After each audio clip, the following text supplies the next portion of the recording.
Well, it's good morning in the UK, and it's a good evening here in Queensland.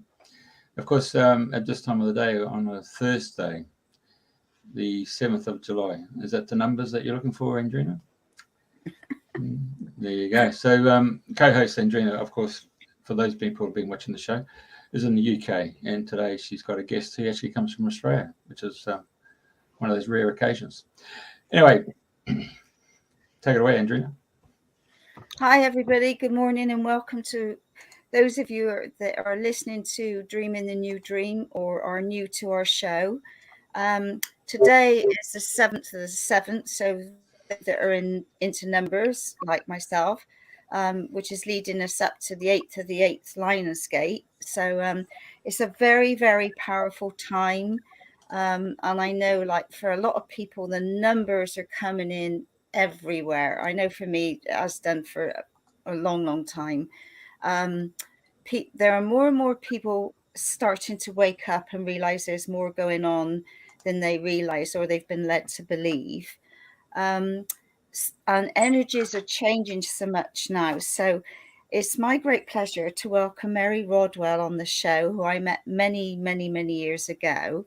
And so it's a pleasure to have you on the show and to be able to talk about all sorts of weird and wonderful things. So I'm not quite sure where we're going to go. So it would be lovely for you to start off how you got onto this journey and let's see where we go from there. So welcome, Mary, and thank you for coming. Andrena, it's lovely to meet you again. You reminded me that we met quite some years ago now, and it's amazing how much we all connect and how many times we do with all of this information and what have you. But to give you a very brief overview of how I got to this point, and I still don't know how a nurse and a midwife, which is what I was 40 years ago, if you told me 40 years ago that, Mary, one day you'd be traveling the world talking about UFOs and aliens, I'd probably send you to the nearest psychiatrist. So a lot has changed for me in terms of my reality, as it has for so many like myself, that, was slowly desensitized to a greater reality, if you like. And it came through going into counseling after working in hospitals for a while and having children, working in a medical practice in England, actually in Norfolk.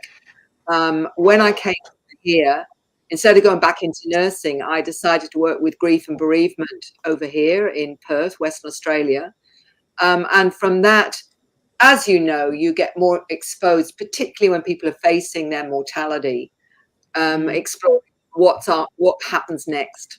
And I'd be asked that. And because I've always been fascinated by the weird and the wonderful, if it was weird and wonderful, I usually had a book on it. I always said that, there was whatever it was, if it took my fancy because it was unusual, we'd call it the supernatural or all these kind of weird psychic stuff.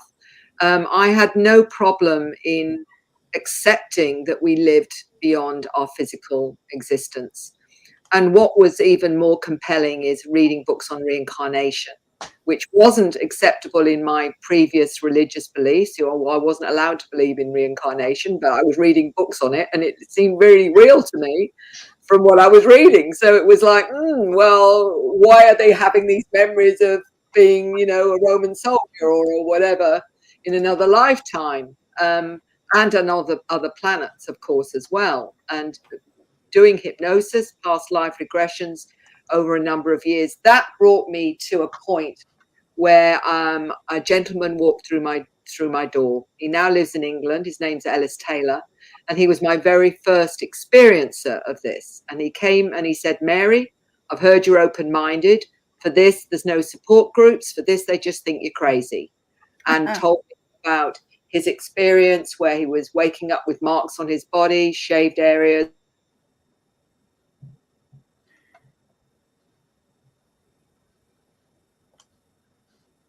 Oh, okay. He said, and people won't come. He brought me into this whole phenomena. I'd read 2 books at the time, synchronously. I always say they prepared me quite nicely, my team, and it was 2 books that really prepared me for Ellis's story. And one of them was by Dr. John Mack, the Harvard professor of psychiatry, who wrote 2 books on this subject, being a skeptic. He did the psychological testing, quite convinced these people were having a real experience, and wrote Abduction, Human Encounters with Aliens. He wrote a lovely book after that, Passport to the Cosmos, where he expanded on what he was learning through hypnosis with these individuals. And also the book Communion by Whitley Strieber, who is an experiencer, has written many books about his experiences. So I had that as a baseline. And it was from there that I started to realize that this was not only a reality, but I thought it was pretty rare to start with. 25 years down the track, 3,500 people later, I've realized it isn't quite so rare, because I'm meeting people everywhere having some form of experience. And there's quite a few in my area that have seen craft, had experiences with craft. And I've realized that there's, I think, a great number globally that are being interacted with. And it is very real for them, even if some of them don't know what it is they're experiencing or haven't quite worked out what they're experiencing. And some will see it more as they see it as a spiritual thing. Some people see it more as something less so. And as you both know, anyway, that this is another part of our spiritual awakening, realizing that we not only have many spirit beings that some will call angels, ascended masters, elementals, all spirit guides, but we also have those that have spirit guides that look like mantis beings or crystalline beings or cat-like feline beings, many humanoid beings, energy beings, and the list goes on. And not all of them are physical, some of them are non-physical, but they may very much act as a guide and a helper. So instead of separating it out into UFOs and aliens and spirit beings and, you know, angelic realm, etc., it's actually, I believe, all in the same bucket. We just separate it out depending on our belief system. So if you're very religious, you may see what they would call an angelic being, whereas someone else who's not religious will call it a light being, for example. So a lot is about our programming and our perceptions. So roughly what I would say is 25 years later, where I believe many millions of people are having this experience and realizing they're more than their physical selves, and they are connected to many of these star nations. Definitely. And I think now that the energies are moving so fast, everything is speeding up, everything is getting finer. People are having more awareness, they're feeling more, they're sensing more. And a lot, like you say, a lot of people just no idea what's going on at the moment. But I know my mum used to say that on the evening when she'd be out going to church or what have you, she always saw ships in the sky. And I know from a young age, I always look, you know, if I can't sleep, I go and stand out and just see what I can see. And sometimes you can see sort of movement going, you know, like a tiny speck. But and I know, seeing on Facebook and what have you, that you can see more and more people are seeing things and they're sharing their photos and people are all commenting, and so that there's a great awareness of people waking up to this now, isn't there? You're absolutely right, Andrena. And what's fascinating is because people have the iPhones, they're able to capture what they're seeing. And what I'd say to people, you know, is that get in touch with me, that have said, look, I've got some photographs. I saw this with my friend or my mother, father, or whatever, and what have you. One of the things I do say to them is, did you in any way feel different afterwards? And the reason I do that is people don't realize that often when they're seeing something, there may actually be some kind of communication or something happen that they're not aware of. And that is quite interesting sometimes. Well, they'll say, well, actually, I did feel different, and I found myself really interested in looking at astronomy, or I found myself passionate about finding out about this, that, and the other. And so there's the indicator right there that something actually more than they realized happened. And it can happen for them. They may think only 5 minutes has gone, but they can be actually up on a craft for 2 hours because of the way that the time is relative to us. And they can be put back down again, and they look and it's only 5 minutes that have gone. So there's often interactions, and I often laugh with some people when they say, keep going out. I seem to know when I go out, there's going to be one there. And I'm saying, oh, it sounds like families coming to say hello, because I think in many cases it's family. I think when I met you in Mullaney, I think you gave a talk about the star children. And if I recall, you shared pictures of children that you'd either counseled or worked with, and they shared drawings of the ships that they'd been on. And I think there were quite a few that were all from the same ship. It's just reminded me now that was the talk that you gave all those years ago.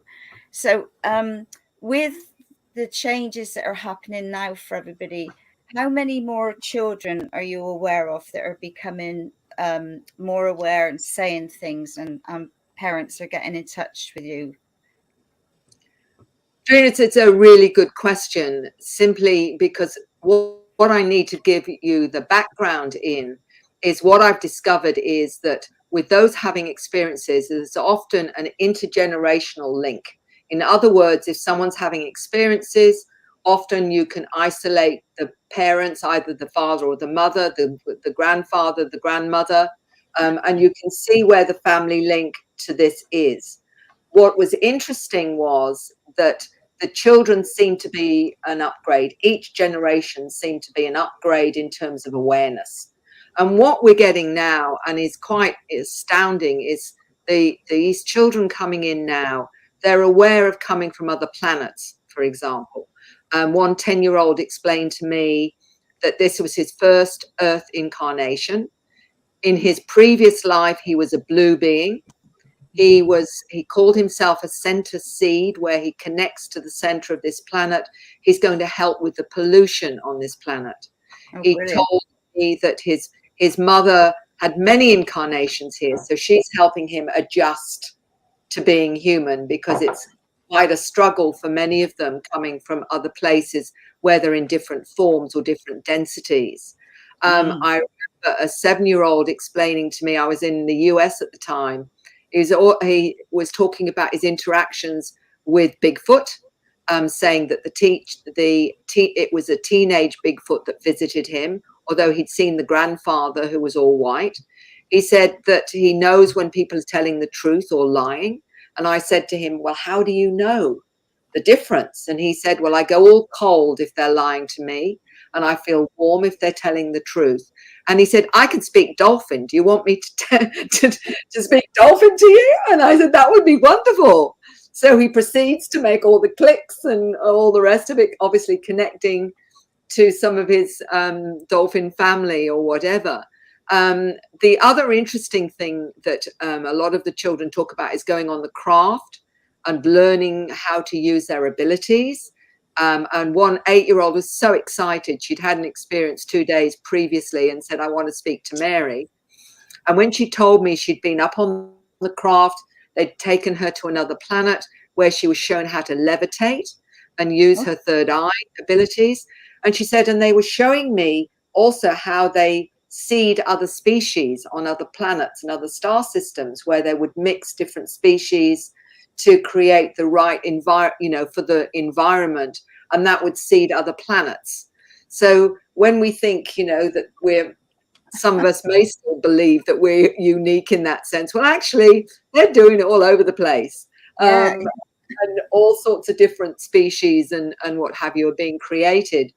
But what was fascinating to me was an 8-year-old who came to this very office because he was local at the time, and he told me his ancestors were the mantis beings, and that when he died dies, he's going back to being a mantis, and described going up on board craft, where he was explaining how he was with a couple of school friends, and they were being taught how to use their mind and their abilities to create.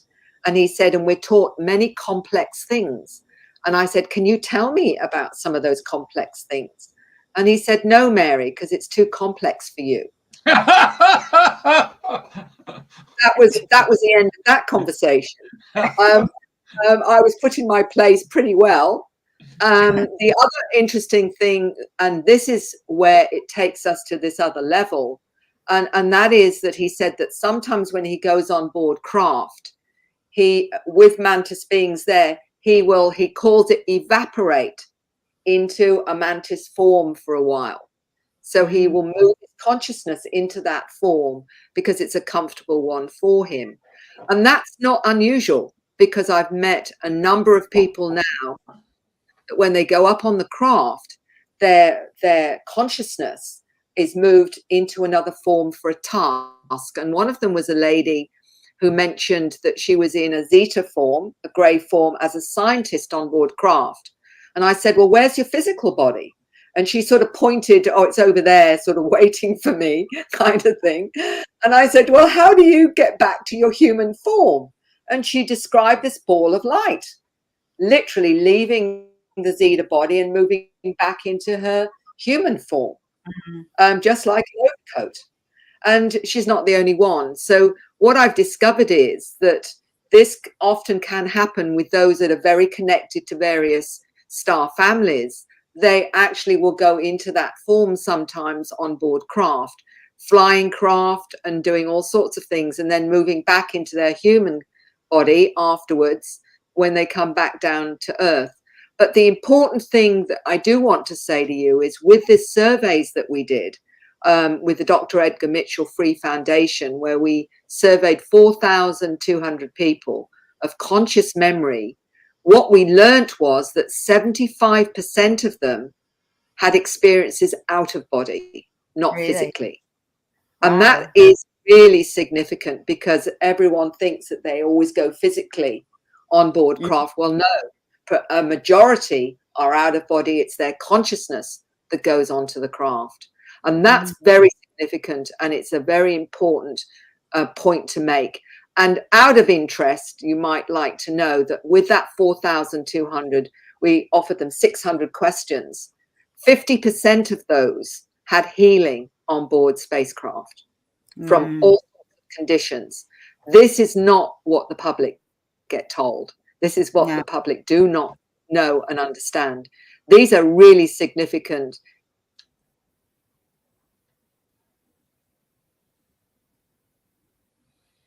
I put her on pause today. Yeah. She is a remote part of Queensland there, so in connectivity, Wi-Fi. It signifies there's a great deal more going on. We're back. Yeah, no, amazing, and I'm sure you've got so many stories to share.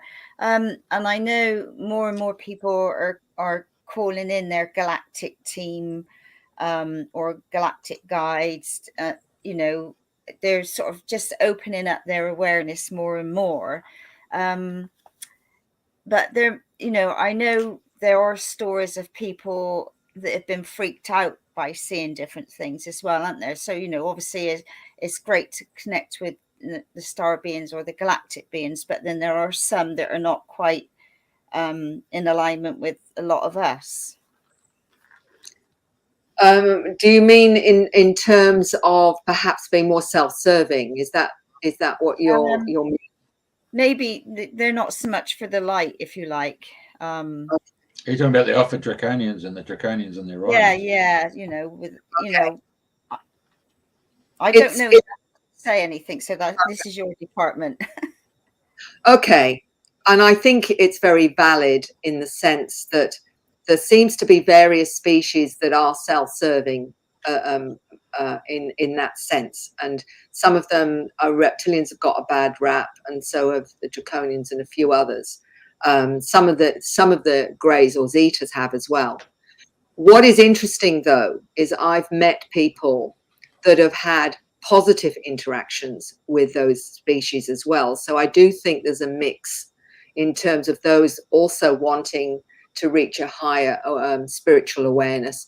It feels like it's going through all the different species, this awakening and this activation of more spiritual, higher frequencies, if you like. And Barbara Lamb, a good friend of mine and colleague, recalls going into her house and meeting a 7-foot reptilian who she felt was nothing, embraced her with love. So there are certainly some that are coming from that perspective. So I think we can't dismiss everyone in that species to say they're all one or the other. And the same goes when it comes to greys. I was told by one lady that she knew of at least 165 species of grey. So we can't just pick them out and actually say, well, they're all this or they're all that. My approach is, what are you feeling from this being? What is your sense of them? Because, you know, you can get beings that look really beautiful, but actually are not necessarily so. So this is about discernment. It's about resonating to the high frequencies of love and compassion, and, you know, and the high spiritual truths. That's how you get to know how to discern. And we're all being challenged to do that right now. So with all these beings, it is more about that, I think, rather than what do they look like, is what are you feeling from this particular intelligence? Because that's going to give you far more of an indicator of their benevolence or not so, rather than saying this species is this and this species is that, because I think it's more complicated than that. And also we have to be aware that there is a government, part of the government that is also creating these look-alike beings, program life forms that can confuse people who are certainly programmed with a less loving agenda, let's put it like that, but far more geared to the military agenda as well. So it is a lot more complex than people realize. And this one is this, therefore it's bad. What are you feeling from this being? And one of the things that I do when I work with people in hypnosis is take them to the place where they're having an experience, and I will get them to see what's going on and to have a dialogue with those beings that are there, and to find out why they're being brought there. What is the reason that they are being picked up? How many times they're being, all the questions that they may want to know. You can get them to dialogue in that space. And one of the things I ask always is, have you on any level, consented? And some will be surprised to find out before they came here that there was going to be an interaction and there was going to be a trade or whatever. So not everyone necessarily then can see themselves as being a victim of this, because it may not be so.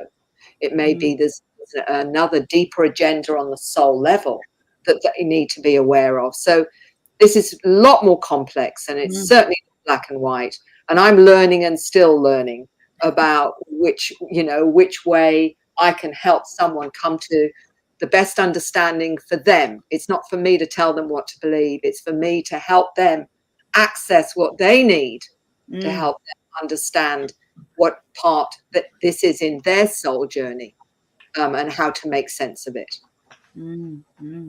Fascinating. I know a lot of people getting more and more in their dream state. I mean, I've always been an active dreamer and written my dreams down. And I know when I first came to Australia, I can remember, excuse me, we were at the Glasshouse Mountains, and there was a whole group of us, and the mountain sort of just opened up, and out come this massive great spaceship. And I don't know if you can remember, Jeff, but somebody said there was a lady who used to watch from her kitchen the spaceships going in and out of the Glasshouse Mountain. Can you remember that, Jeff? No? I can't recall. Might have to have Anyway, I might have to have a hypnotist. Mary might have to do yeah. a hypnosis. And I know, that was so, and it was so real. And then I know I've had another one where I've been sat at a giant keyboard with all sorts of symbols on, pressing all sorts of buttons. So for a lot of people, they're getting more and more in their dream state. Do you find that as well? What absolutely, in terms of their dream state, what is fascinating is so many. I've got my own unique questionnaire, and I call it unique because you won't find it in any ufology. Most of it won't be what the ufologists would use, simply because I use everything about feelings, knowings, and sensings. So in other words, dreams as well. So if someone's had a dream, they've been on a spaceship, for example, or whatever, and they'll say, but I had this dream on being on a spaceship and this happened and what have you, but I don't know whether it's real. And I'll say, when was the dream? And they may say, about 10 years ago. And I said, and you still remember it in detail. So do you really still think that's a dream? Dreams go really you wake up and most dreams are gone within seconds or minutes. If you still retained the information, that is no dream. The reason they believe it's a dream is because they're in an altered state, in a trance state. And so because of that, it doesn't feel quite conscious enough to, for it to have been a real event. But dreams are really significant because, of course, we now know 75% are out of body anyway. So, this is very significant.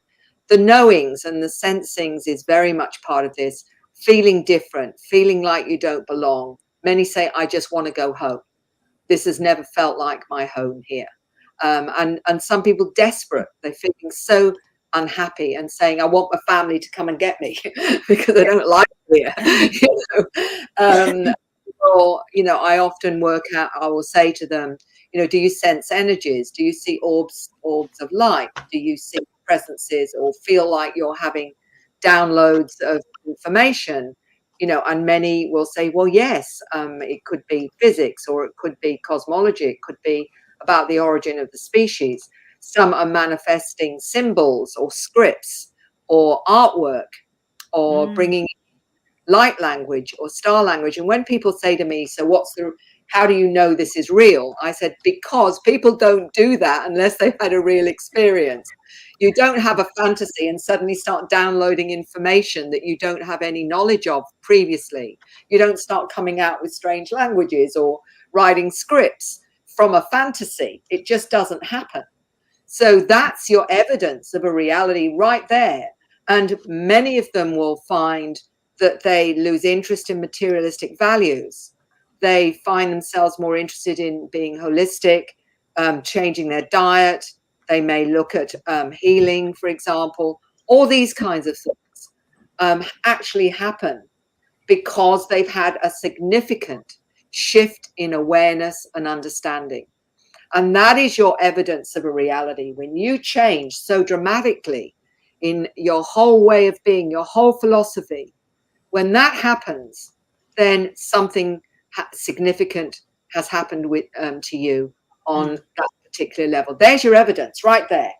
And the thing is, unfortunately, with some of the nuts and bolts ufologists, they've never even wanted to look at that. They've never wanted to notice that this is an adjunct to contact, where people change in dramatic ways. And it is dramatic for some people. It can almost feel like an overnight when suddenly they become obsessed with cosmology, or they become obsessed in trying to understand spiritual concepts. They may be absolutely obsessed with wanting to connect to other intelligences or whatever. And what's also fascinating, and I'll tell a quick story here of a lady I did a session with about a year ago. She's a veterinary surgeon in Chile, and she wrote to me and says, Mary, my whole way of working is different now. And I said, what do you mean? She says, well, when the people bring their pets to me, I can hear what the pets are saying about themselves, and I translate that to their owners. And she said, and even the ones that have died will come through me now and give messages to their owners. Now, this is a veterinary surgeon in Chile that is now communicating not only with the live animals, but the ones that have passed on. So if you've got any thoughts about pets not having souls, well, you've just heard that that's not the case, because they certainly do. And this is the kind of thing that's coming through. But the difficulty with all of this is getting people feeling comfortable about talking about it, because we live still in a mainstream world where you talk about this and they think that you really do need medication. And that's still the case in you know.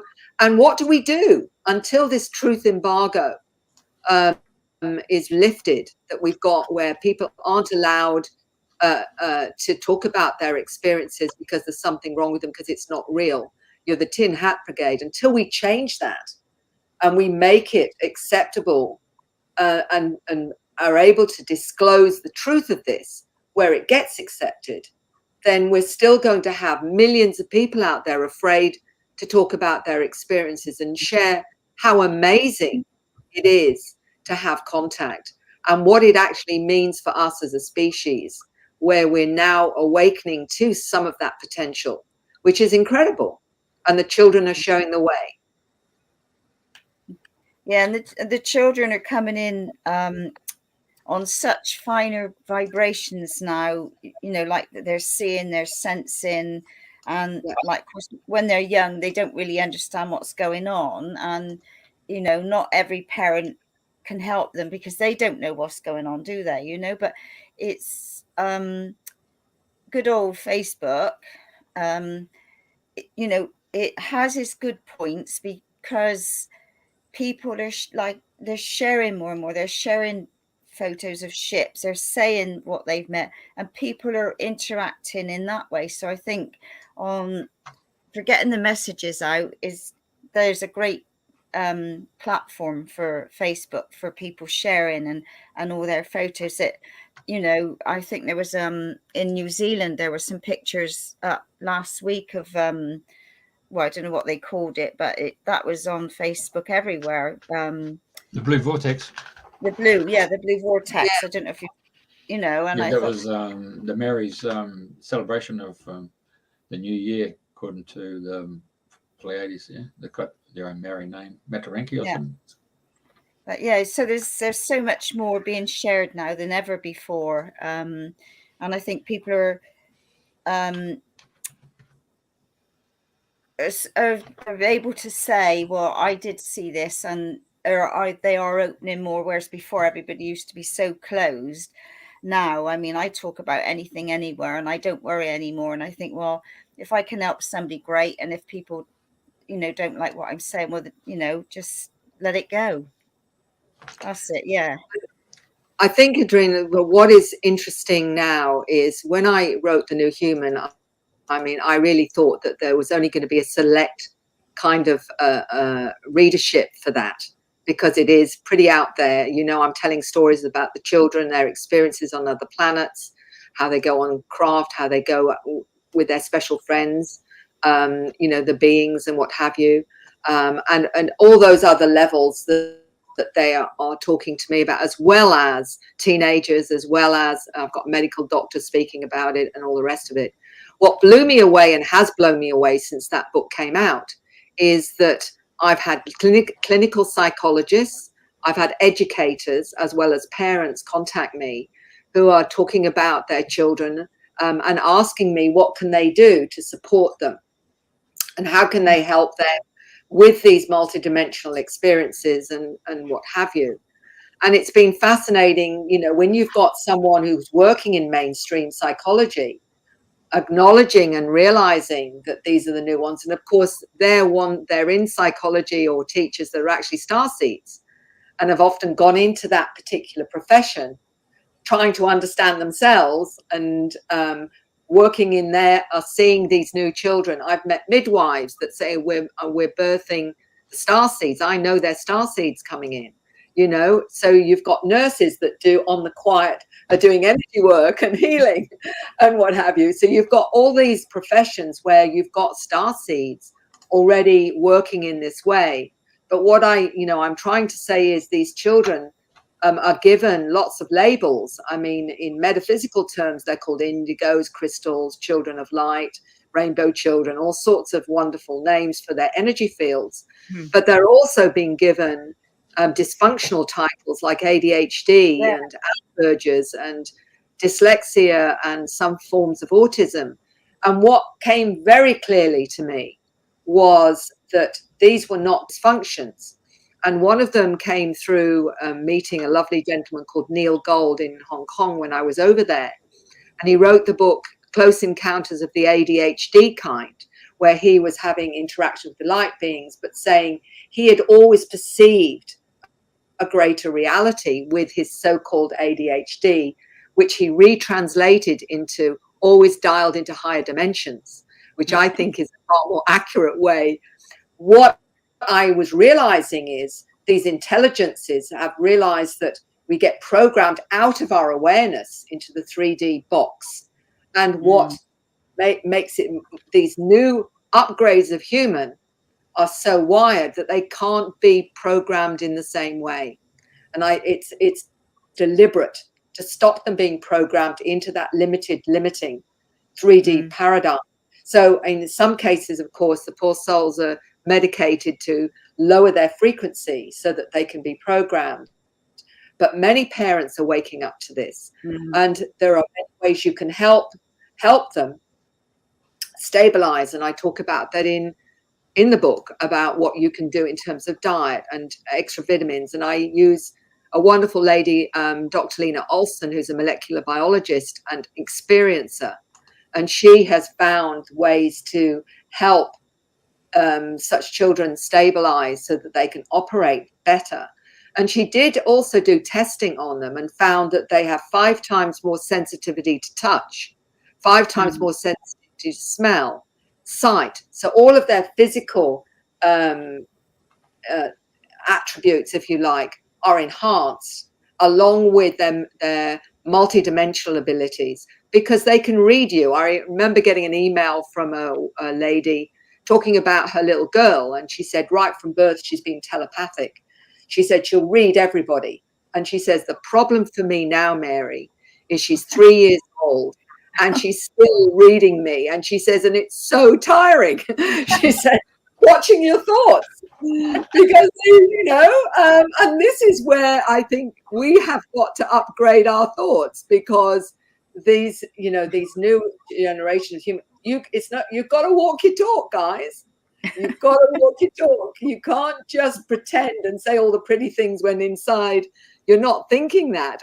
Because I remember a 13-year-old saying to me in school that she said what her problem was, one of her teachers, she said she'd be saying one thing but thinking something else, and what she was thinking wasn't very nice. So this is about upgrading thoughts, guys. This isn't about just, saying pretty things. You've got to think pretty good things too.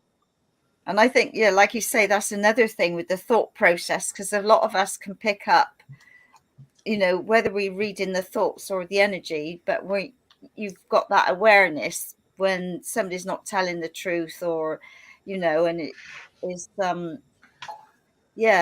there are more and more people waking up to so many different things. And because I know I spoke to one person and they were saying they can hear the thoughts all the time, and they had a job to switch it off. And so we're sort of talking about that. And then I know I've got friends with children that are, we always say that they're not wired for this planet, and that's the problem. They come in and trying to adjust into the energies of this planet, and this planet is so dense on many levels. It is challenging, and like you say, they're all given drugs so that to keep them suppressed, and but like you say, more and more people are waking up to this now, and it's finding the right people and the support network to come together.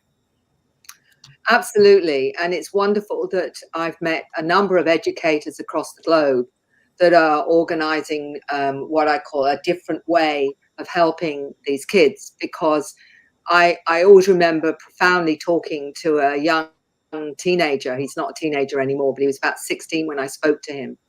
And he described when he was 10 or 11 all his family got fed up of him talking about his multidimensional experiences, what he was tapping into, what he's communicating, whatever. And they said, for goodness sake, just get real, and start talking about normal stuff and all the rest of it. And he said, Mary, I tried. He said, I tried to switch off and be like them. And he said, and I got so depressed, I was suicidal. And so I decided that I either take my life or I open up again to my multidimensional self. He said, because that's the only thing that kept me sane, was to do that. He said, but when you go into a classroom and you can hear and sense everybody's story, where they've had a broken home or whatever, he said, it is so painful to be aware of that. And this is why, when somebody says, oh, you're too sensitive, they're meant to be sensitive because they're part of the new wave of humans that are communicating not just with animals, not just with trees, but also, with crystals and with all sentience. They can tap into all of that. I remember a 7-year-old explaining to me that he can go to other planets in other dimensions. And he says, I just need to know their mathematical number, frequency. And he said, and I can go through the runes. I go through the runes with that frequency, that number, and I can go to those planets. So he's going with his consciousness. He's aware of that at 7 years old. So this is the kind of awareness we're talking about, which, still blows my mind when I hear these children talk about this. And a 9-year-old explaining to me how he was shown how to deal with lower entities. And he said, they showed me what to do. I had to learn how to do it. He says, now I go out of body at night and I go to where children are being harassed or hassled, and I clear it for them because I know what to do now. So there's a 9-year-old, again, working in the other level and quite naturally talking about it. That's his role, that's his job. So we're not, although we're looking at youth in the sense of their years are not very many on this planet, we're talking about some amazing souls that are coming with their gifts to help this planet in its shift. And that's what, I was saying that we need to organize is places for these children to be given that safe space to actually manifest all that they've come here to manifest. That's the new way. And that, I think, will happen. Oh, fascinating. I mean, yeah. And talking about numbers, because numbers play a great part now in the Great Awakening, don't they? Because, I'm an 1111 and I used to see it all the time. And people say, oh, I see 1111, I see 1331 or 1330. And just so many more people now are aware of the numbers. And it's like, it's sort of waking up to what's going on here? Why am I keep seeing this number? Numbers have got a great part to play in everything, really. Well, absolutely. The times I've seen 1111, I can't count anymore. 2222. Usually, if something's very significant, and I get a message or something that's significant, I'll look down and see 1111 or whatever. It's like, I'm being shown, take this seriously, Mary. We want you to take notice of this. This is important, or something like that. And it is something that I suggest those that I help connect to their own star family or their, I call it your non-physical support group. And with it, I'm saying if you want confirmation or validation that it's got integrity or it's important or whatever, often they'll do something like that. They'll get you to notice a number, those kinds of numbers, or you'll look up and see something written in a book or whatever. It will be another way of confirming that that's significant. And absolutely the power of numbers. In fact, the very first gentleman that came to see me with experiences, Ellis, is a numerologist, but he does it intuitively. He doesn't go on the lines of the other. And I've never known anyone more accurate in terms of, giving me an understanding of anything to do with numbers or myself or whatever. I think it's a fabulous way of getting an understanding of how the universe works. So, for that, but it's all part of this synchronicity that's confirming that we're on track, which I think is really, really important now. Because one thing that has changed in the last few years with the activation and awakening that I think this whole chaos on this planet is being a catalyst for, if you like, is the people that are waking up to their greater awareness. And I think some of it is because we've been taken off the treadmill to a certain extent and had more time at home to think of what really matters, what's really important in our lives, and all these kinds of things. That's focused people on their mortality. Family is more important than you realized when all this is going on, your health, all those kinds of things. And with it has been a kind of shift in awareness that is, and people are saying, you know, I just feel different about everything now, and wanting to connect more multidimensionally. So although I still do a lot of hypnosis, past lives or present lives with this experience, I'm also assisting many to actually activate and become more comfortable and confident with their multidimensional abilities. And that has been very heartening to see, because that's the ultimate empowerment, isn't it? When you don't need to access others for your understanding, you can access your own superconscious higher self and your team. And then you've got the ultimate access that empowers you more than anything else, because with all this information that's out there now, the multi-levels of that information, what to believe, what to take on board, what is accurate, what isn't. The only way ultimately you've got for yourself is your own resonance to truth. So the more you can be in touch with that, the more you can have confidence in it, the more empowered you're going to be to make the right decisions for you and your family. Yeah, it's all about tuning into your own inner being, isn't it? And because this is your guiding, we've all got a soul, and regardless of where our journey's taken us and the highs and lows, our soul knows the way. Well, one of the things that I've got, Andrena, which has always in one way made me chuckle a little bit, is the numbers of really insightful and very intuitive people coming to me, but saying, I just want to know what my mission is. I just want to know that, I'm on track and all those kinds of things. And one of the things that I got many years ago was, your soul isn't going to let you miss the bus. So start trusting in it, because exactly that. Because I said, seriously, you think it's worked this hard to get you here? And then right at the last minute, it's like, oh, you just missed it. Never mind.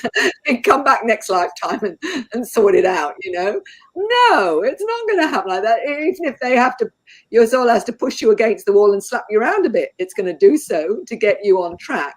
So chill. It's one of the chill. Because, the thing is, often it's about timing, isn't it? Many of those are aware they've come here with a mission, with a purpose, something to do that's important and whatever. They feel very anxious that they are, going to do, get it right, and have come here to get it right. And I say, well, often it's about being prepared, and the timing of it is the crucial thing. And I think that's what is, it's almost like you're waiting in the wings for this new opening to your soul journey. And a lot of people are aware of it. Some of them are anxious. Some of them are excited. It depends on the way that they're perceiving it, but certainly aware that something big is on the horizon. Definitely. I know many people are tuning into that, and the children as well as the adults are aware that something is ahead, and it's sooner rather than later. It's very much the feeling and what have you. And I'm not sure any of us can quite conceive yet what there is. I remember saying to my team, so what is it then? Are you going to give me a hint on what's going to happen? No, Mary, it's too big for you to even imagine. You're not, we can't tell you. You've got to just be receptive and ready for it, was basically one of those things. So I'm like everyone else. I don't know what that is. I can have thoughts on what it might be, but I know we've all come here for that. Yeah. And I know we've come from all over the galaxies to do so.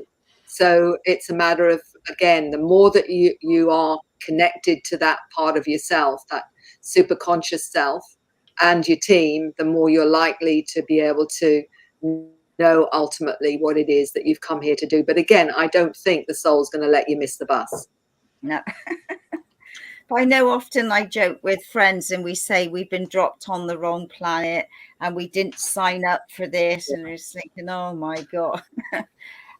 You know, we joke about this often, but on another level, we know we've all signed up for this sort of great awakening, if you like. And I feel like we've all been in this holding space now, ready for the next unfolding. And like I shared with you before, last night, I don't know what's happening, but oh my God, I was so excited, and I thought something's about to move or shift or something, because I couldn't sleep for a couple of hours. I was out star watching in the end to sort of calm myself down.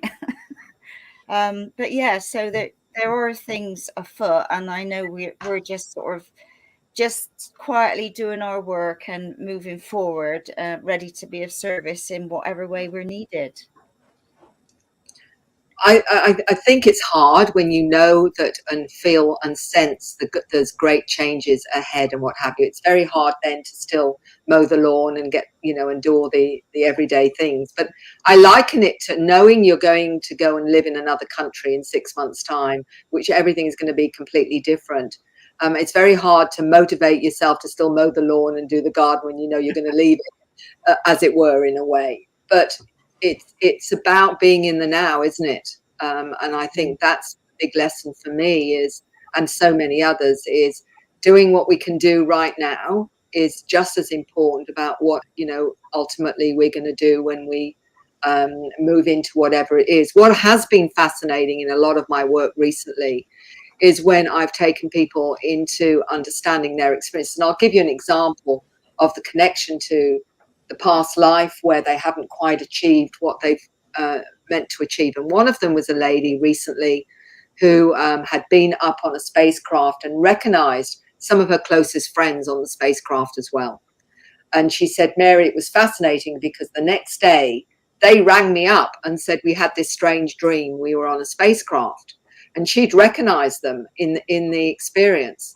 And what she said was, I was given a message also, but I can't remember what it was. And it's an important message, and I want to find out what it is. So I did a regression with her to find out what was the message that she got on the spacecraft. She was explaining all sorts of things around that she was seeing on the spacecraft. And she went back to Atlantis, where all her friends and her were there as light workers in Atlantis. And she said, Mary, we failed in our mission, and that's why we've all come again this time, because we've got something to do.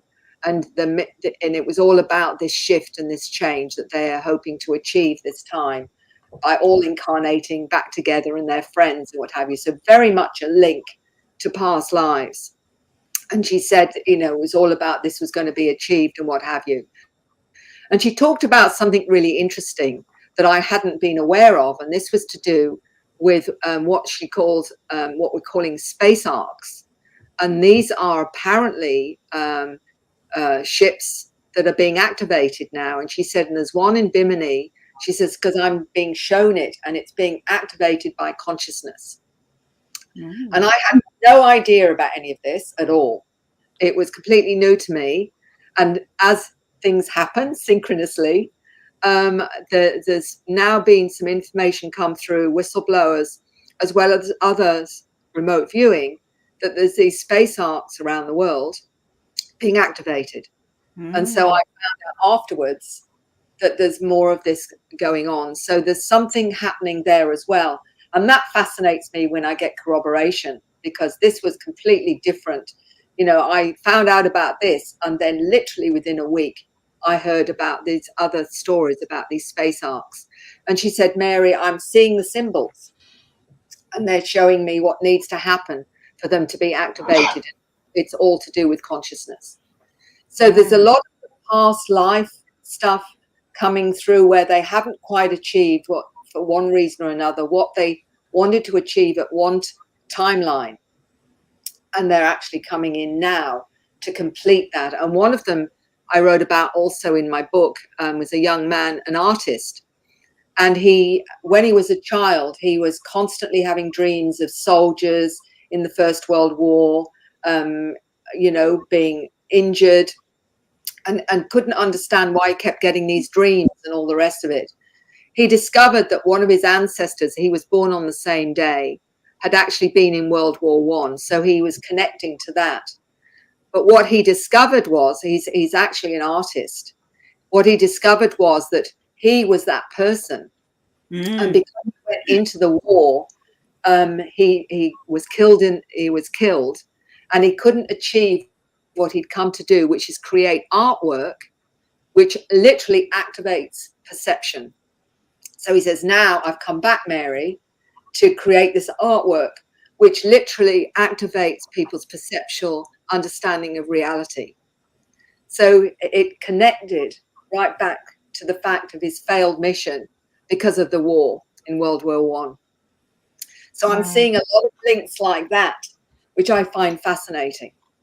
So we're getting different timelines and different connections coming now to manifest what didn't manifest before. Mary, speaking about the children and HDD, obviously the first wave is probably Andrena's age group who came through to be the foundation stones, put the beachhead in front. Have you done any hypnosis on that age group to find out what their initial mission was?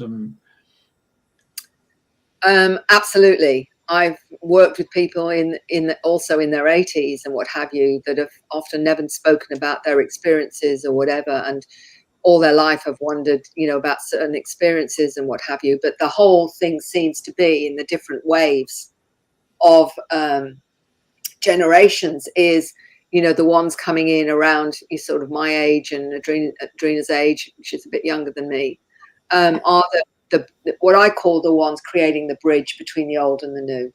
That's what I've seen very much as my own role, is helping, the generations to move over into that kind of awareness. So, the way show is in that sense. There's lots of different names, but I just see myself as working as a bridge between 3D to multidimensionality.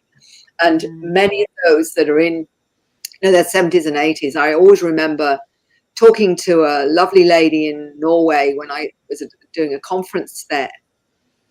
And she said she's 79 years old. I talked about all the qualities of the star kids.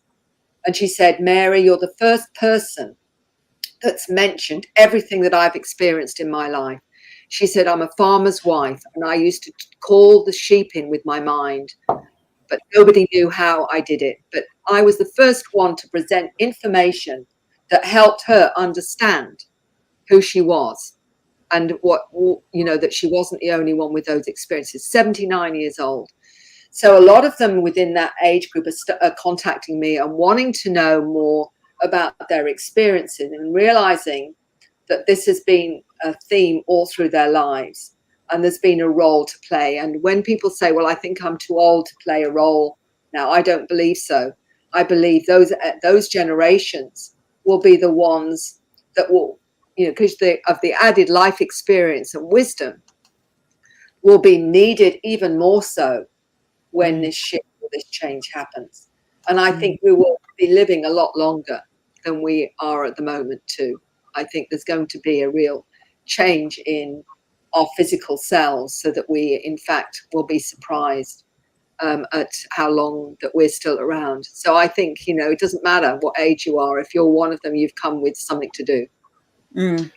Hey, back in 82, I think it was, I met Al Billick in Queensland, the guy who was in Project Rainbow, Philadelphia Experiment, the two boys who went through time. And it seems to be like, the paradox seems to be in World War II, or shortly after World War II, isn't it, where we start having these ET contacts that have been given to Roosevelt, Eisenhower, and those sort of contractual arrangements with Majestic 12 and and all of a sudden this sharing of technology.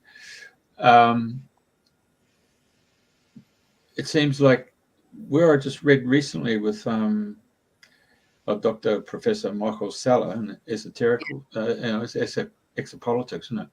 Yeah.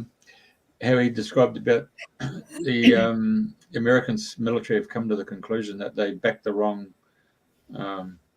ET species, and now realizing they're backtracking now, working with I suppose Galactic Federation, for want of a better word, and things are now changing.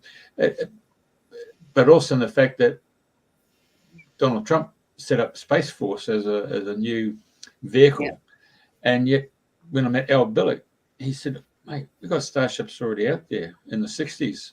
We've gone and catalogued 28. We've got contracts with 28 species. We've visited 64 civilizations. But this is back in the 60s. So, I mean, just how impressive is all that stuff that's been hidden and people have been ostracized and ridiculed and demonized and all that stuff in order to keep a secret. So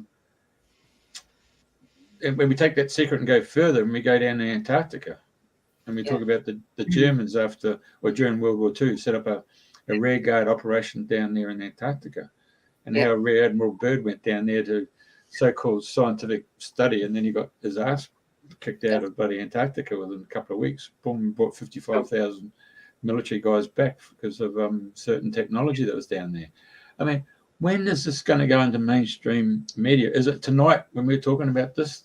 It actually gets out there, and so slowly but surely people realize this whole realm that's been taking place of secrecy and mainstream media making out that you can't talk about this, or about 1 million people who turned up in Canberra in February, and yet if you got 15 local people who go down there and send out media releases and say, listen, we're protesting about save a tree or something, they get more coverage than 1 million Australians who turn up in Canberra. I mean, are we starting to see the cloak and dagger things that came from the 40s where the governments did these secret deals? I mean, is this all coming to the surface where people now who have gone through these different waves are now sort of waking up and saying, doesn't matter what age group and where you come from, enough's enough. And they realize their consciousness can be to the point we can change this whole paradigm. Is that where I'm going with this? It sounds like to me, as I speak, that seems to be where the truth is, isn't it? Absolutely, Jeff. And it's interesting that I've got a number of TV and documentary makers contacting me about everything to do with this reality, hybrids, and some of these other secret programs. I mean, Dr. Salla, of course, is at the moment talking about the space arcs, for example, but he's also talked about the secret space programs and what have you. Tony Rodriguez was in the secret space programs, and he's out there talking about the age regression, which Al Bielek talked about, of course, as well, in terms of his own time traveling experiences and whatever. And you've got where they're saying that we've got all this going on, intergalactic travel, going to other planets. Tony Rodriguez in the secret space program talks about that. Also, Andrew Basiago, the lawyer, talks about him going as a child through portals or gates to other planets, and also going back in time to the time of George Washington. He talks about this. I mean, incredible bloke, lawyer, talking about this in the 60s and 70s, going back to certain time periods where they were able to, visit right back to the time of Christ and his crucifixion, by the way. He talks about that and whatever. So we've got that technology, according to him, not only to go back in time, as it were, and visit these places and these times, but also going to other planets like Mars, the Moon, other planets. And Tony Rodriguez, of course, in the secret space program has talked about being 20 years going to other planets and working all over the cosmos, as it were. And there's others like him that are talking about this now. It's still a select kind of audience base, because let's face it, we've still got lots of people still struggling to realize we're being visited by non-human intelligences, which is still a struggle for some. But interestingly, when I talk to researchers who are doing these documentaries and what have you, it's almost like now they're going that little step further in wanting to understand more of this. Not just about lights in the sky here.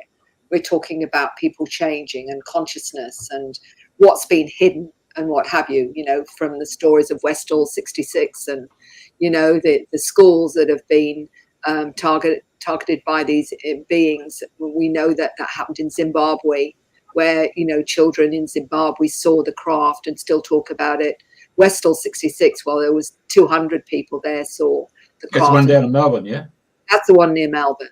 There's another one in the Solomon Islands where the reverend there and the children saw craft. I know there's one, an incident in the US. I can't remember whether it's Florida now or not, or what have you. But these stories are starting to be shared more. The media has shifted in its behavior to all of this. And I find there's a different attitude to when I talk to them now.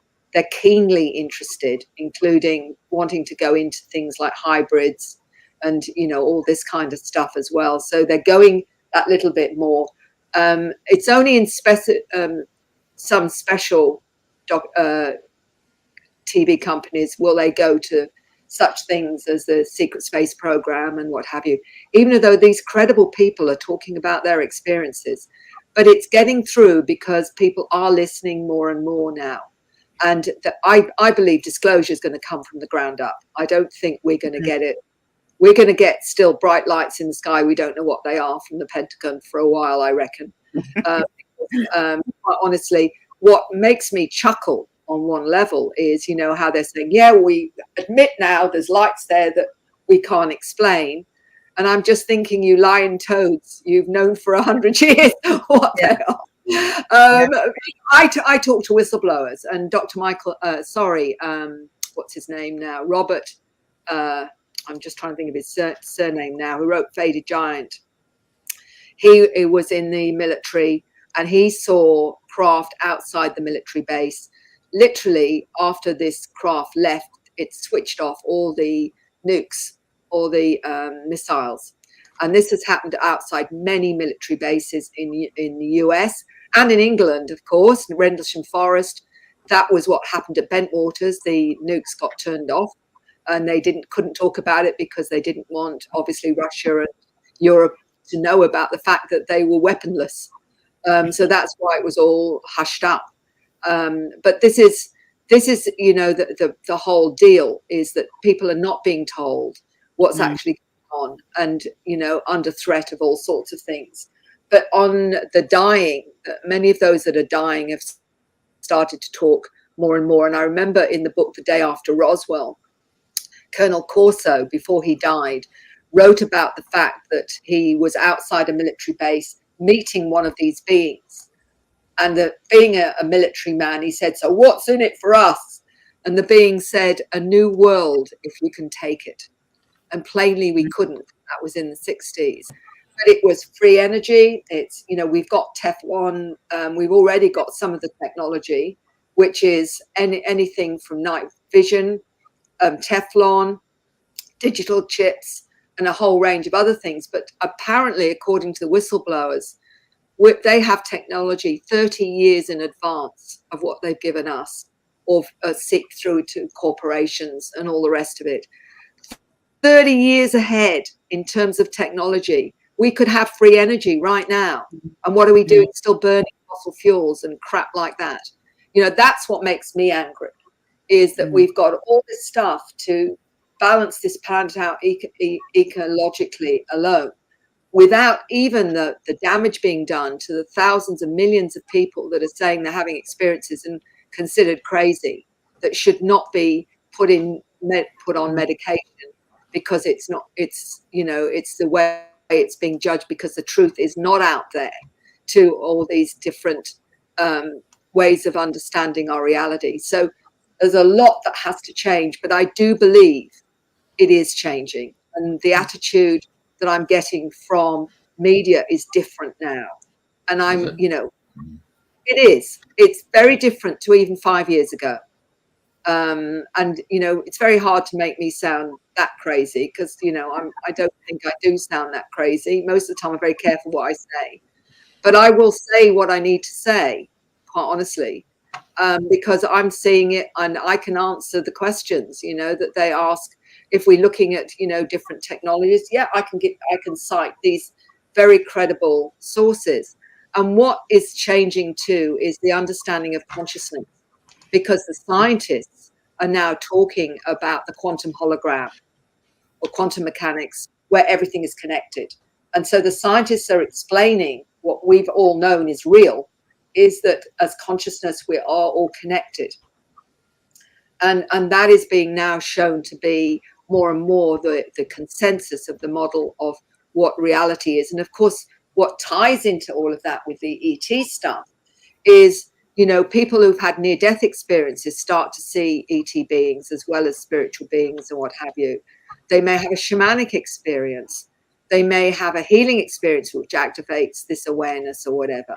It may be a range of all of those things that may be part of what activates them. So more and more people, including those that want to be the ones that say it's not real, are having those experiences. I've met psychiatrists that have had those experiences.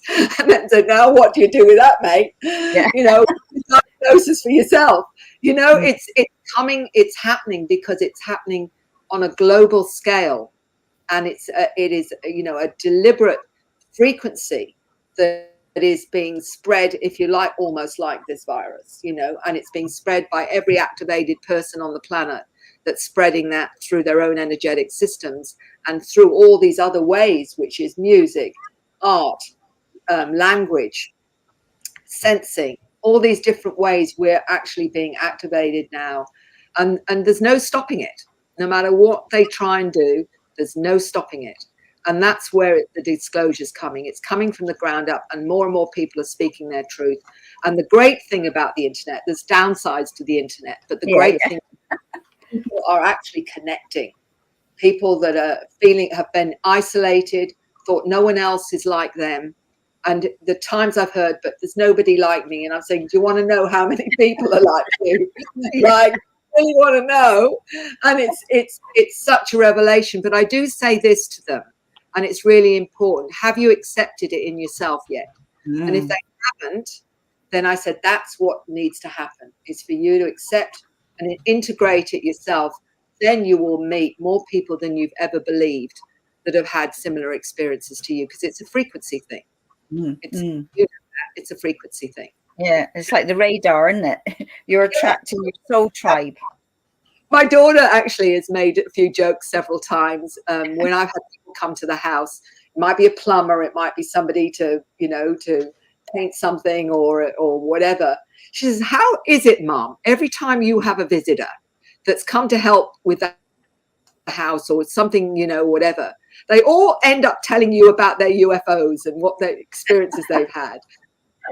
And I chuckle because, it does happen. It seems like, they start to tell me something, they'll say to me, what do you do? And I'll say, I'm a counselor, I help people with strange experiences. Or what kind of experiences? Well, people who think they're on spaceships. Well, I saw one with my dad, when I was 10 or, they just open up because I, like you, Andrena, this is my work. I help people who, are having these experiences. I haven't got any problem. I don't make any apologies. They can think I'm busy. I don't care. I honestly don't care if they think I'm getting dementia or whatever else. It doesn't matter.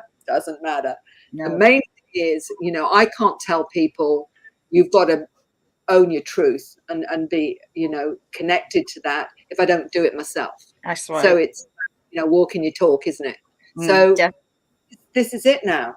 Speak your truth, and this is what I think is changing. People are starting to do that more and more. You think it's because the baby boomers have got to the point where they've set up their nests and their fledglings are left, and then they realise we've had these experiences, had to shut them down because they've got the kids and had to take through that whole thing, and now I'm going to actually experienced that experience I had when I was an adolescent, or coming through before I got married. I only say that because we had one guy, Chapel, from Burleigh Heads in Queensland. And he's an animal communicator, and he, ever since he was a kid all the way through till he got married, he had this connection with animals. And he got to the point that he had to shut it down because his two boys wanted to have a football dad, you know. And then when him and his wife separated, went their own way, he delved back into the animal kingdom and started working with them. And it was a really fascinating story to see the hardships that he went through, but also the fact that he now realized that the animals bring their humans with them, because it's the humans who need the treatment, not the animals. Jeff, it's absolutely, you know, you're spot on. The difficulty for many is trying to manage their awareness in a family where people are maybe afraid of it or feel it gets in the way, or you know, and often the kids want to be the same as everybody else, so they don't want a weird dad or a weird mum who does all these things. And I've met many of the younger starseeds for a while will shut down deliberately because they don't want to be different to their peer group or whatever, and then they'll open up a bit later on as well. But I've had many people come to me and say, I can't talk to anyone about this, not my partner, my wife, not my kids, because even though I know they're having experiences, they're in denial and they don't want me to talk about it. So the isolation comes from that.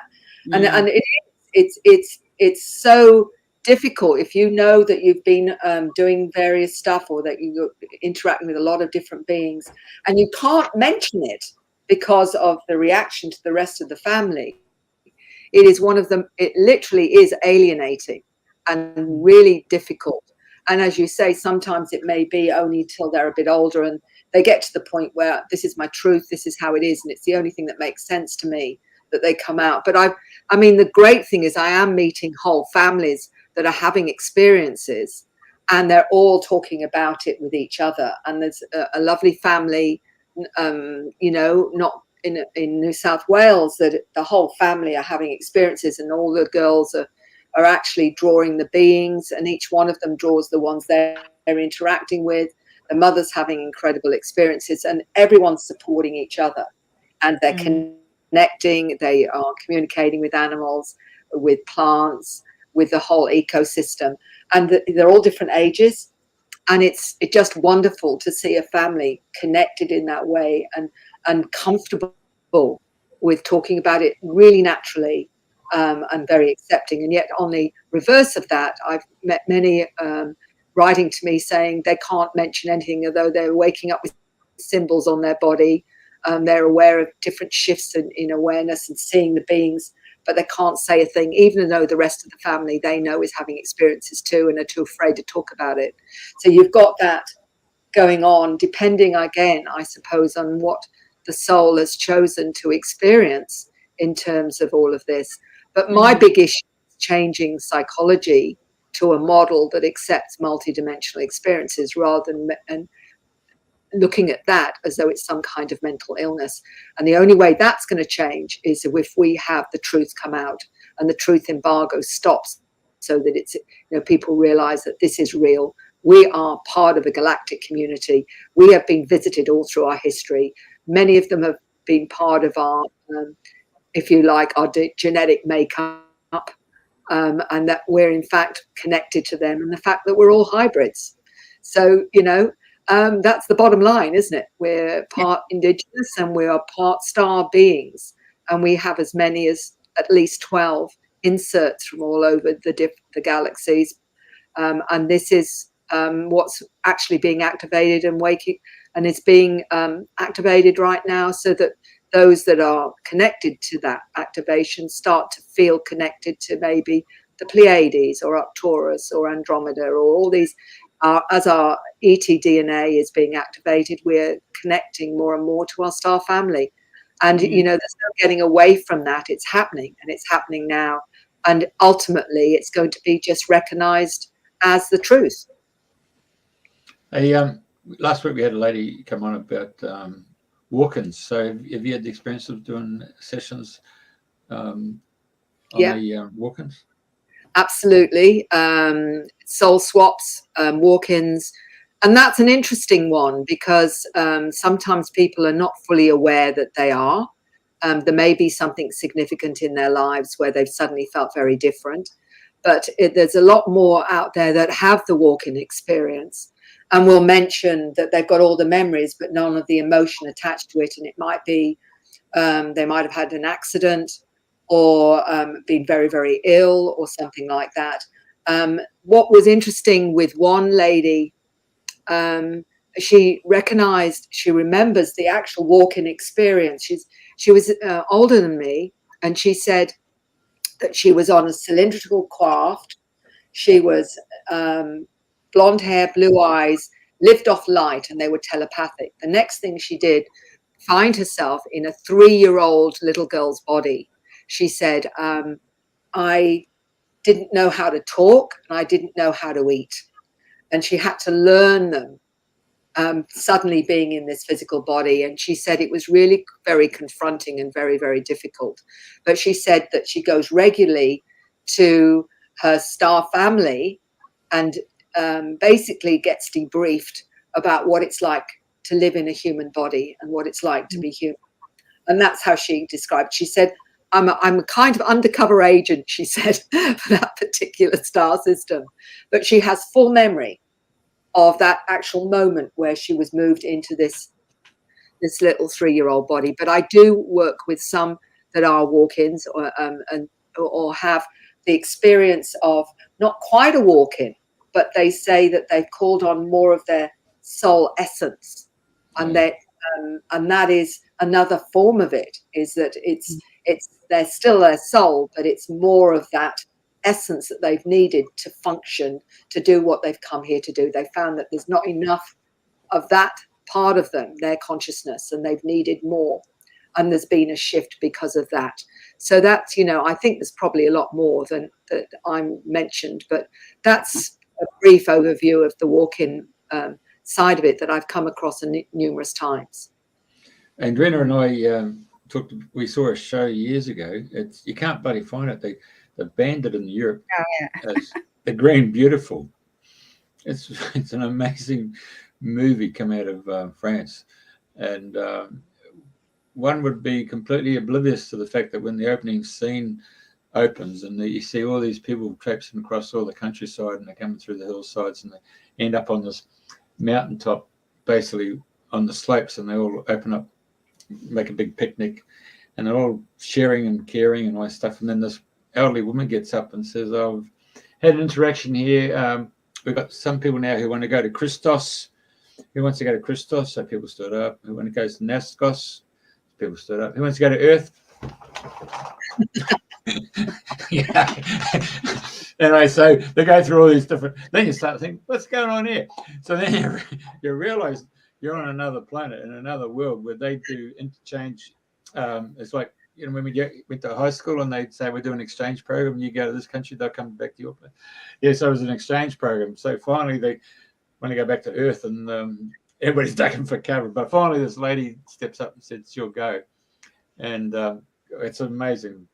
It's really quite humorous, and it's in French but English subtitles. Yeah. But anyway, got banned by the European Union because it had a real subtle message, and the message was all about capitalism. It's a bit like the game of Monopoly, so their world had come to a conclusion, the same as Earth, and so they had enough of living in a world of commercialism.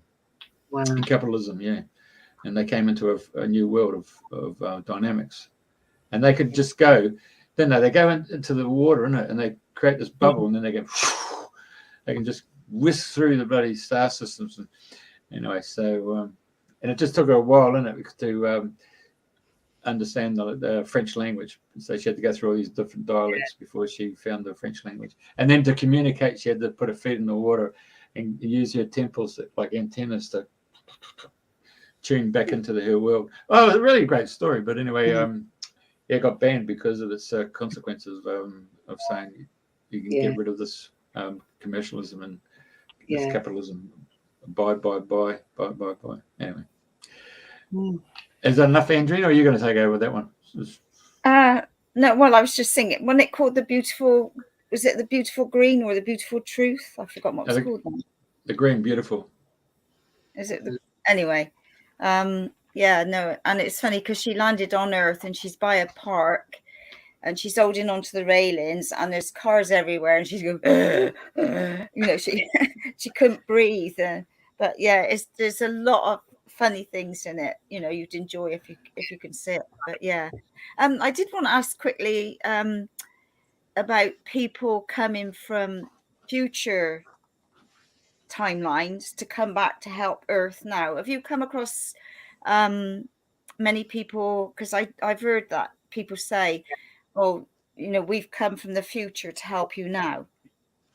It's a good question, and yes, the answer to that. I've met a few that have said that they're from the future, and one of them, and I think he was either 7 or 9. I think he's 9 years old now, but he said he's from the future.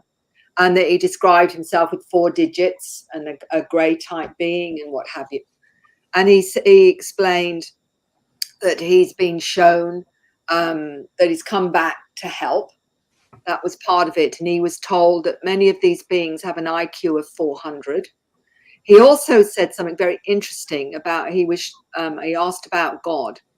And what they showed him was a kind of black hole kind of vortex with a ultraviolet light which creates, he was told, which was how they understood God to be, which is an interesting, if you think about it, it's a frequency, isn't it? Which is an intelligent frequency, which I found was really interesting that he explained it like that. But he said he'd been shown quite a few things like in the past, like the dinosaurs and what have you. So he's shown a great deal of reality, but he'd come from the future and was very clear about that. I've met several others that have also said they'd come from the future. I think what we've got to understand, and we're hearing it time and time again, time is linear for us on this planet, but everywhere else it's a different ball game. We've got to start realizing that. It's like, you know, when I work with someone, they say, how can you do hypnosis over, you know, the Skype or whatever? And I'm saying in the quantum universe, we are connected as if they're right here in front of me. So there's actually no problem, because in the quantum world, it's just the consciousness that we're working with. And there's no such thing as time as such either. So once we understand that, we can accept what we all really know in our hearts, that this is a drama we're playing out. It's the adventure. And that, you know, we're only just beginning to see just how amazing we are. And I remember a 9-year-old saying to me, human beings, she said, are absolutely amazing, Mary, but they've got to believe it first. But then, you know, we're not taught that at schools, are we? We're not taught to tune into ourselves and all the things that people are doing more and more now. You know, I mean, there are some schools that are doing things differently. And, you know, I've always said, like, you know, if they come into the classroom and if you can get them to be still for 5 minutes or close their eyes or what have you, or give them all drums and let them, you know, they're clearing their energy, because they've all come from different walks of life with different situations, and it's helping to clear all that. So it's having more awake teachers to do things that are going to really help them now, isn't it? Well, I think those teachers are already being placed, and I've met many educators that are aware of the Star Kids and aware of what's needed. And I've always said that what we need is the safe place for them to show us what they're capable of and what they've come here to do, and provide them with all that they need to do that. I remember talking to an educator in Dublin who was doing a thesis on spiritual children and whatever. And she said, I'm talking to other educators, Mary. And she said, what would you want me to say to them? And I said, you're not going to like what I say, I said to her. And I said, but tell them this: forget everything you've ever learned about education and start again, because these kids will need you to do that. And it will be about listening to them, telling us what they need, not the other way around. We can help them be human, but they will help us be multidimensional and being, you know, what we really are, because they're the ones that are awake and know what to do. Well, we saw that in the Anastasia books, didn't we? Yeah, that's right. You know, where they went and built their school and they sang while they got the earth and the mud and they chopped the trees down. They were singing and creating that whole energetic pattern into the school construction. But, you know, for those children to articulate and go right through the whole linear subject and then be fully conversant with it. I remember that part of one of those books there where this fellow had gone and done a PhD and he was, 28 or 29 or something? And he comes in and there's a bloody 14-year-old tells him all about his degree. Yeah. And he did it in such a way, he had a profound understanding. He brought it down to grassroots levels that the 29-year-old fully understood what his degree was all about because he was just so full in the head. Yeah. I remember talking to a 9-year-old who wanted to talk to me. I was talking to his dad and he said, "Can I speak to Mary?" And I said, "Yes." I said, "Why do you feel you want to talk to me?" He said, "Well, it's because of your frequency."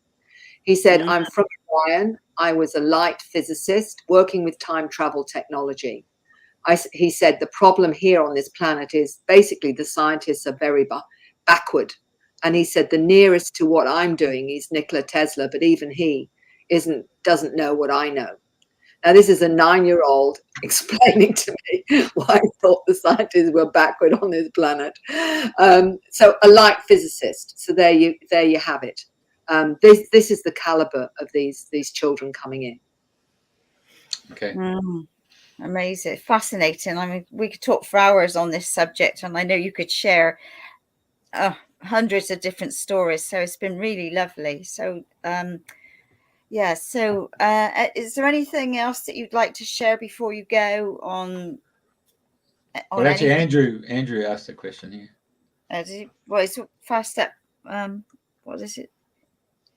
Do you still AB through through Pine Gap? Well, I'll just very briefly. Pine Gap, we know, is probably owned by America or the US military or whatever. Although there is supposed to be an ET base there as well.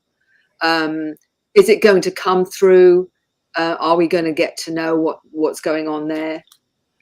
I think there is a great possibility and I'm talking about the white hats for those who know about the white hats, that I think there are people on this planet that think it's time we were told the truth.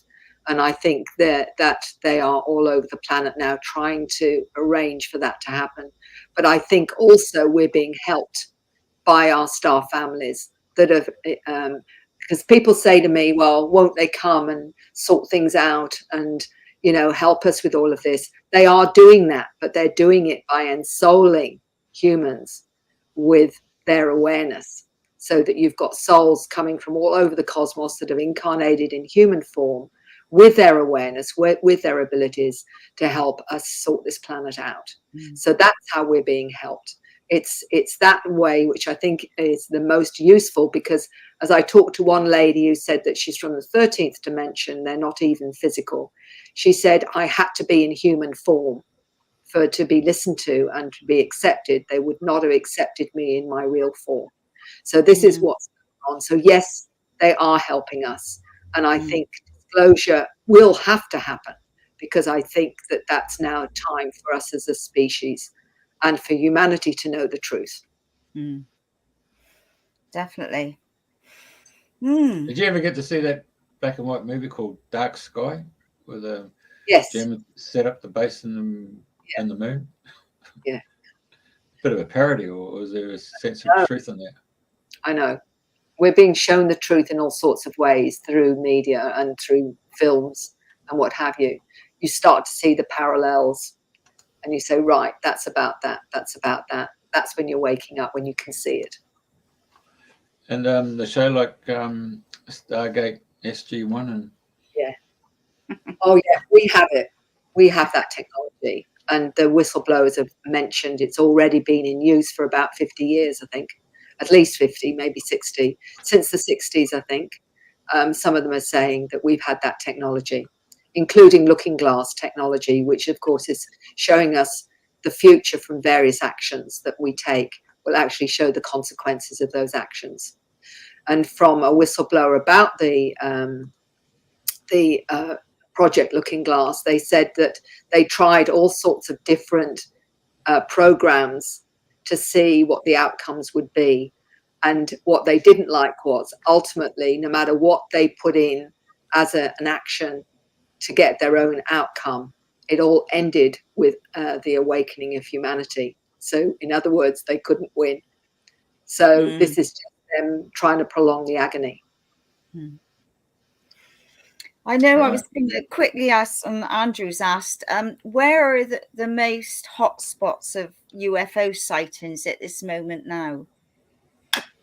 Oh my goodness, they're all over the place. There are hotspots in the sense that, you know, there are certain places where you are more likely to see some of these craft, and Uluru is one of them, for example. We've got lots of those energy lines that are showing craft. It's really right across the board. It depends on who's having interactions with them, really. And it can be right in the centre of Brisbane, or, you know, right in the centre of Sydney, because they can pick you up if they need to, no matter where you are. But we get quite a lot of sightings in Bundaberg and Gladstone, and here in Agnes 1770. It's quite an interesting energy here as well. But it really depends on who they need to pick up. Will be where the sightings are. We see lots here. Lots. So what are we all chipped and released?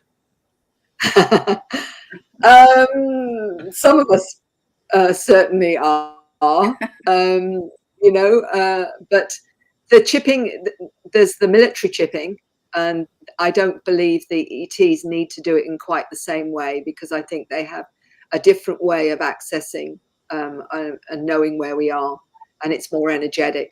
I think the more solid ones are possibly, you know, my lab or whatever as well. And there's various forms, biological ones as well, which Dr. Roger Lear wrote about in his book on the implants and what have you. But there are energetic implants as well. And some of them are actually positive. As Tracy Taylor, with her drawing, said that she'd got one in her arm, which helped her translate a lot of the artwork that she did. It would come through better with that particular. So it's certainly not all negative at all. Some of them actually enhance awareness and enhance abilities. So, you know, it's a little bit more complex than this black and white way people look at implants. I met that girl Delgado up in Vancouver.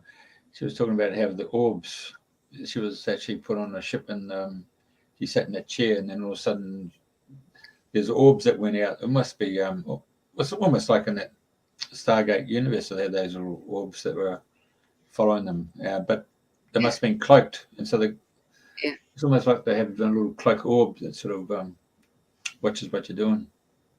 Yeah, goes back to a monitoring station. Yeah, the orbs can be both ETs and be humans out of body.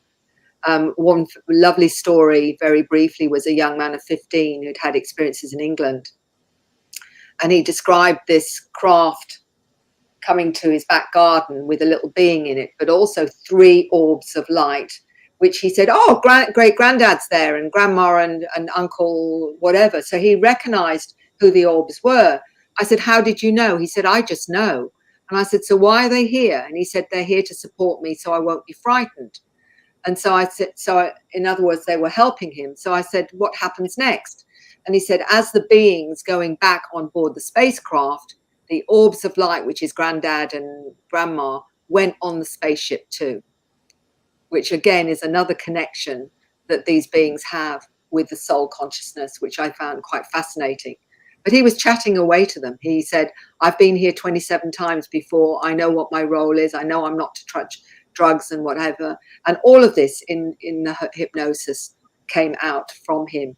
And I found it absolutely fascinating that he'd isolated who the orbs were and recognized them and their communication with him. Fascinating. Amazing, yeah. Bloody brilliant. Andrew's another question here. So What what's is the that? purpose of symbols on the body? Well, that's an interesting one because quite a few have symbols left on their body. I've got one of my cases at the moment where it's on his head and on his body almost regularly. I believe they can be information, but I also think that they can alter the body's energetic field. So they can act as a kind of another kind of implant, really, which can change the energetic field of someone. A bit like, when people have these tattoos, it takes on a certain energy with them. And I suspect it's the same thing with these symbols. It shifts something within the person. I remember a lovely artist in England, actually, who woke up with these symbols on his fingertips. And he was saying, "What are they doing, Mary? Why are they doing this?" And I said, "Well, you're an artist, aren't you?" So there was something that was enhancing, I think, his awareness and his abilities through the symbols. Yeah, sure. Andrena, anything else? Oh, there's probably loads, but I'm aware of time and time's going on. So it's been really lovely to have you on, Mary, and sharing all these amazing stories. And hopefully people from watching the show that have got things going on will either contact you or they'll start talking to people and opening up and just seeing where it takes them. Okay, well, it's been an absolute pleasure to talk to you both and share, and to know that you're doing such a wonderful job in getting this information out there, because without you, I couldn't do that. And that's what I think is vital now, is more and more people have access to this information. So thank you both for inviting me. No. I remember Jack Nicholson in A Few Good Men telling Tom Cruise, "You can't handle the truth." Well, truth's come tonight. There you go. That's right. Thank you. Thank you both. Mary. Thank you. No, I'll just put Mary up there just to say that who it was. Yeah. Where are you, Mary? There you go. Okay. All right. Thank you, folks, and thanks for listening. And you can catch up the shows on YouTube channel, and I'm quite sure Mary will put it through onto her Facebook group. And it's been a pleasure to have you. Thank you very, very much. Okay, here we go. Okay. Thank you.